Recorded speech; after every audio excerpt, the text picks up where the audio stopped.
Okay, sit properly. Okay, look at the board. So today we gonna learn about the note making. Okay, it's note making. आपके exam में भी आता है note, आता है कि नहीं? अब देखो नोट मेकिंग का फॉर्मेट क्या रहता है कि आपको एक पेसेज दिया रहेगा, एक पूरा पेसेज दिया रहेगा आपको, एक लंबा सा, ठीक है। आप बोलेगा कि उसकी मेक द नोट मेकिंग है ना, नोट मेकिंग करना है और उसकी समरी लिखना है ना, उसमें टाइटल भी लिखने रहते हैं। ये सब मान लो कि आपका पेसेज है, इतना लंबा पेसेज रहता है। तो आपको क्या करना है, मान लो कि जैसे एक गार्डन है, गार्डन में बहुत तरह के कलर के फूल है, मतलब अलग अलग चाहिए। आपको मैंने बोला कि रेड रोज लाना है फूल, है ना, लाल गुलाब का फूल लाना है, तो आप उसमें से लाल गुलाब का फूल लेके आओगे ना।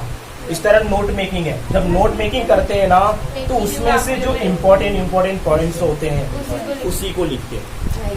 पहली बात तो ये, आपको पूरा लिखना नहीं है, ठीक है। आपको पहली बात ये है कि राइट ओनली इम्पोर्टेंट पॉइंट्स, क्या लिखने हैं, इम्पोर्टेंट पॉइंट्स, समझ रहा, पहली बात है। अब दूसरी चीज, अब इसका एक टाइटल होता है, एक पेसेज क्या होता है, एक पेसेज होता है ना, पेसेज। अब उसका एक टाइटल लिखना पड़ता है, बट टाइटल को आप स्टार्टिंग में लिख सकते हो या फिर लास्ट में समरी लिखना पड़ता है, समरी के पहले लिख सकते हो, ठीक है। फॉर्मेट ये होता है, इसका फॉर्मेट समझो, ठीक है। फॉर्मेट ये होता है कि सबसे पहले या तो आप टाइटल लिख लो, क्या लिख लो आप, टाइटल, सबसे पहले आप टाइटल लिख लो, या टाइटल को समझने के बाद उसके बाद लिखना पड़ता है हेडिंग, क्या डालना पड़ता है आपको, हेडिंग। और उस हेडिंग के अंदर आप वो भी हेडिंग किस पॉइंट पे डाल सकते हो, जैसे 1, 2, 3, इस तरह से, समझ रहे हो, है ना। यानी मैंने डाल, फॉर एग्जांपल जैसे मैंने बोला, मैंने 1 हेडिंग डाला और इसमें मैंने कुछ भी लिख दिया, ठीक है। अब इसके बाद डालना है आपको, इसके नीचे लिखना है सब हेडिंग, क्या लिखना है आपको, सब हेडिंग। यानी सब हेडिंग मतलब इसी के सब हेडिंग, मतलब इसी के पॉइंट्स। जैसे अगर इसकी सब हेडिंग लिखूंगा तो हमेशा याद रखना, अगर हेडिंग इस पॉइंट से स्टार्ट हुई है तो आपको सब हेडिंग यहाँ से स्टार्ट करना, थोड़े आगे से, है ना। यहाँ इसके जस्ट नीचे नहीं लिखना है, उसके थोड़े आगे से स्टार्ट करना है। तो यहाँ से कितनी कौन रहा है, 1.1, 1.2 या 1.3। आप इसकी बजाय इस तरह A, B, C, D डालकर आप लिख सकते हो, ठीक है। It's not compulsory to write 1.1 और 1.2 लाइक दिस, ठीक है, डिपेंड्स ऑन यू, आप इस तरह भी लिख सकते हो। इसके बाद एक हेडिंग लिख लिया, उसके सब हेडिंग्स लिख लिया, उसके बाद आप सेकेंड हेडिंग डालोगे इसी तरह, और उसके थोड़े से आगे गैप छोड़कर फिर से वहीं से आप सब हेडिंग लिखोगे 2.1, 2.3 तक। तो ये फॉर्मेट होता है आपका नोट मेकिंग का। सबसे पहले क्या लिखोगे, टाइटल, उसके बाद हेडिंग लिखोगे, उसके नीचे क्या लिखोगे, सब हेडिंग, उसके नीचे क्या लिखोगे, सब हेडिंग कब लिखते हैं, थोड़ा सा गैप देके, सब हेडिंग थोड़ा सा गैप देके, इस तरह से आपको लिखते जाना है, ठीक है।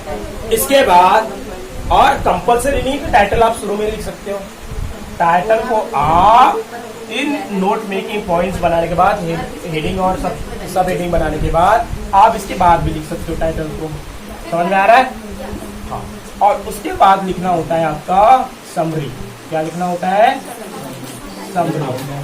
तो आप इसके नीचे जब आप समरी लिखोगे तो समरी आपका एक टोटल जो पेसेज रहता है उसके इम्पोर्टेंट पॉइंट लिखने रहते हैं, यानी समरी में आपके मेन जो पॉइंट्स है उसको लिखना है। अब समझो टाइटल कैसे लिखते हैं, ठीक है।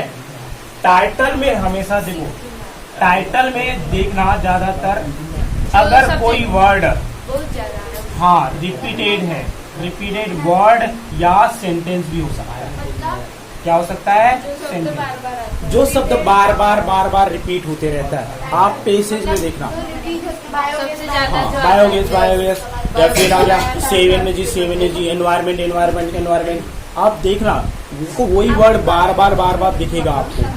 तो अगर टाइटल तो एक ही होता है ना, है ना। जैसे मैंने अपनी पूरी फैमिली के बारे में बताया, मेरा भाई ये, मेरे पापा ये करते हैं, मेरा टाइटल क्या कि माय फैमिली।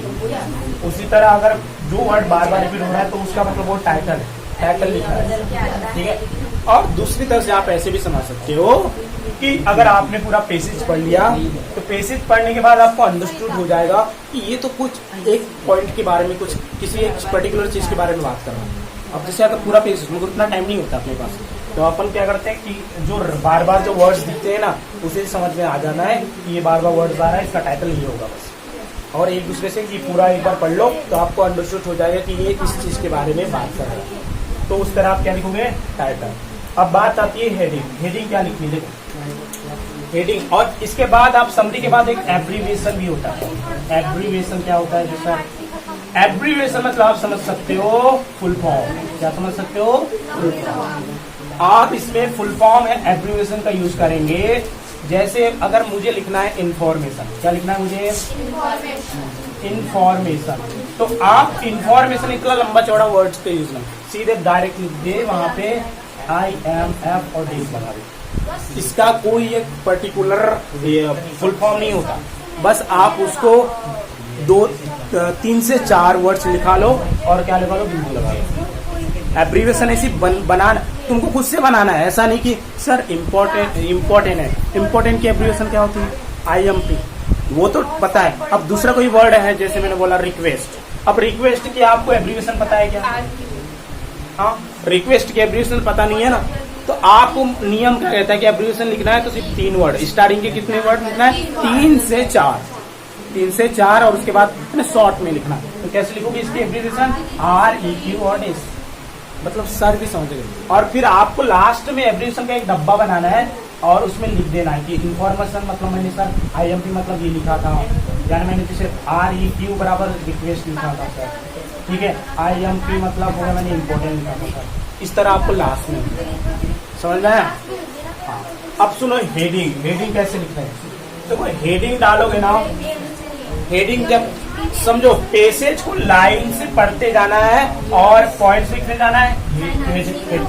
मान लो कि इतना बड़ा पैसेज है, इतना बड़ा क्या है पैसेज, आपकी हेडिंग है 3 पॉइंट्स की, फर्स्ट पॉइंट, सेकेंड पॉइंट और थर्ड पॉइंट। इसके अंदर आपके सब पॉइंट्स हैं, इसके अंदर क्या आपके सब पॉइंट। तो आपको क्या करना है, अगर मैंने 3 हेडिंग बनाई तो इस पैराग्राफ को 3 पार्ट्स में डिवाइड करने हैं, है ना, ताकि हम 3 पार्ट्स में इसको डिवाइड कर सकें। 3 पार्ट्स में हमने डिवाइड कर लिया, फिर आपको लाइन से पहली लाइन पढ़ ली, दूसरी लाइन पढ़ ली। और ऐसा जरूरी नहीं है कि जो लाइन लिखी है वही हम लिखे, बट वो लिख सकते हो, क्योंकि ज्यादा माइंड आपको इंग्लिश आती नहीं उतनी अच्छी इंग्लिश, तो आप तो कुछ सेंटेंस बना सकते हो, इतना माइंड गड़ाने की जरूरत नहीं है।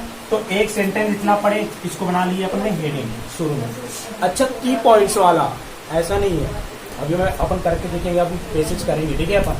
तो उस पॉइंट्स को बनाना है, उस सेंटेंस को बनाना है आपको हेडिंग, और हेडिंग बनाने के बाद उसके जो छोटे छोटे सेंटेंस रहेंगे उनको बनाना है सब। हमेशा याद रखना, हेडिंग या तो 1 पॉइंट्स में या कम बड़ी हो सकती है, या फिर एक अच्छा एक स्ट्रॉन्ग वर्ड्स हो सकता है, ठीक है, टाइटल की तरह एक स्ट्रॉन्ग वर्ड्स हो सकता है, या फिर एक लंबा सा सेंटेंस। मगर हमेशा ये छोटा होगा, सब हेडिंग जो होंगे ना छोटे होंगे, सब हेडिंग्स होंगे वो छोटे होंगे as compare to titles. Title बोले तो यानी हेडिंग, जो हेडिंग है उसको हम एकदम मतलब जैसे कि 3 पार्ट में डिवाइड करना है, उसको हम कम में भी तो कर सकते हैं। 3 पार्ट में मतलब उसमें से आपको एक हेडिंग और सब टाइटल्स पूरे लिखने हैं। उसके लिए सेंटेंस तो थोड़े पतले हैं।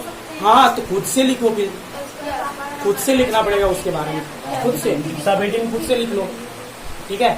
बट आपको की पॉइंट्स लिखना, और हमेशा वही पॉइंट्स लिखना। याद रखना कि पुस्तक पैसेज में जैसे लिखा है सेम टू सेम ऐसा नहीं लिखना। नोट मेकिंग का मतलब होता है खुद से कुछ यूज करना, खुद से कुछ अपने एक्स्ट्रा वर्ड्स जोड़ना वहाँ पे, ठीक है।